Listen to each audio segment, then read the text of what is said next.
বাংলাদেশ ক্রিকেটের আন্তর্জাতিক ভক্তদের মাঝে গেইলের নামটা চাইলে যে কেউ যুক্ত করতে পারেন।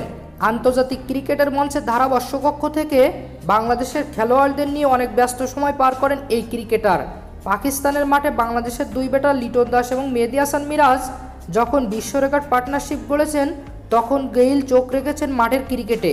26 রানে 6 উইকেট পতনের পর পাকিস্তানের বোলারদের বিপরীতে রীতিমতো দুর্ভেদ্য প্রাচীর হয়েছিলেন লিটন মিরাজ।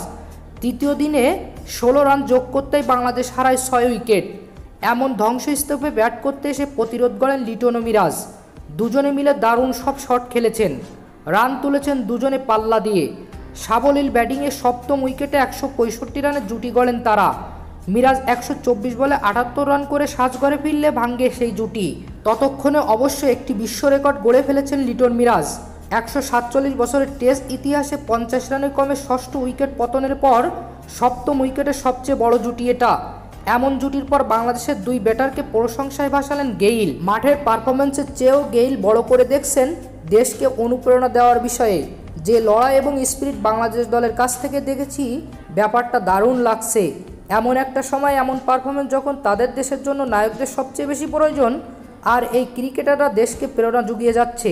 গেইল আগে থেকেই লিটন দাসের ভক্ত। সেঞ্চুরিয়ান ব্যাটারকে নিয়ে উচ্ছ্বাস ছিল, সঙ্গে মিরাজকে নিয়েও করেছেন প্রশংসার বাণী। এই মুহূর্তে বাংলাদেশের সেরা দুই ক্রিকেটার মিরাজ এবং লিটনের এক্স হ্যান্ডেল ট্যাগ করা দলকে সিরিজ জেতার দারুণ সুযোগ এনে দিয়েছে। প্রায় বলেছি লিটন সাদা বলে বাংলাদেশের সেরা ব্যাটার। আশা করি এই টেস্ট সেঞ্চুরি তার প্রত্যাশা আরও বাড়িয়ে দেবে।